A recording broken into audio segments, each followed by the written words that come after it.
Combining side-scrolling action with a horror theme is a well-known winning formula, and with Slain Back from Hell, things are cranked up a notch, to 11. It was all about going around nightmarish Gothic levels with just your sword, your magic, and a bit of good timing to kill whatever creatures stood in your way, including a host of devilish bosses.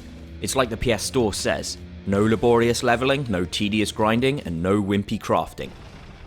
You play as a long-haired metal warrior awoken from his slumber and tasked with the job of cleansing the world of its evils. Every stage begins with a description which does a really good job of setting the right tone. For example, once serene and bountiful, the windswept plains of the Highlands have fallen into decay under the poisoned footfalls of Thrall's swarming fiends. Murderous witches and skeletons dominate the blighted countryside, offering only a painful death to unwary trespassers. What I really admire about this game is the attention to detail in every single background. There's always something interesting to look at, and the levels themselves seem to be oozing with blood.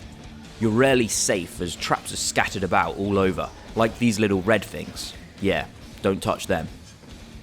The enemies, while maybe lacking a bit in variety, do provide some decent skill-based combat. Plus there's a whole ton of skeletons to kill, and as we all know, I love killing me some skeletons. As I said before, the fights are all about timing. You had a backward slide move to dodge enemy attacks, nicely demonstrated in this Minotaur boss fight. You can block, and then counter, as well as charge up for a power slash, although you have to be careful to judge this just right to make sure that you connect with the enemy's movement. You also unlock a couple of different elemental weapons which have their own varying effectiveness depending on the type of enemy you're fighting. For example, fire works well on witches. The bosses though are where the real challenge lies. I could breeze through most of the levels with ease, but the bosses at times would kick my ass. My 2D side-scrolling skills must be rusty because the mistakes made were always my fault and never the game's. But success is made extra satisfactory by giving you the optional headbang celebration on winning the fight. Including all of my numerous deaths, the game took me around 10 hours to complete.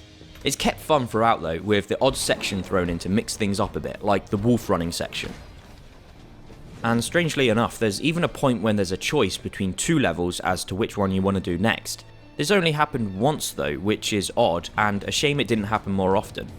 But in conclusion, if you're looking for heavy metal skeleton squashing chaos, and you're sick of playing through Castlevania for the bazillionth time, then check out Slain Back from Hell!